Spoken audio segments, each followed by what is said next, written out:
and welcome back to my channel. My name is Emily and I talk a lot about Salesforce. Today we're going to be talking about how to deactivate your org or turn off Salesforce. Now there's a variety of reasons why you'd want to do this. You're probably not happy with Salesforce anyway, so let's just jump into it. Go to Setup here, and then let's go to Company Settings, Company Information, and hit Deactivate your org. Okay, and then we do have to enter the name of this org to deactivate it. So it is going to be just this name real quick up here.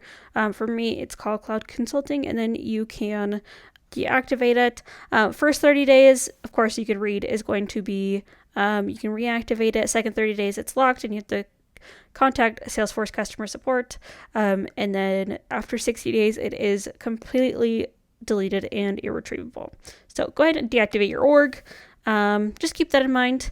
And if you change your mind, contact Salesforce, and just be sure to, contact Salesforce that you're wanting to go ahead and cancel your contract with them, so then you're not billed for extra things that you may not want. Yeah. So thank you so much for joining me today. If you found this helpful, be sure to give it a like, subscribe if you're feeling generous, and I'll catch you guys in the next one.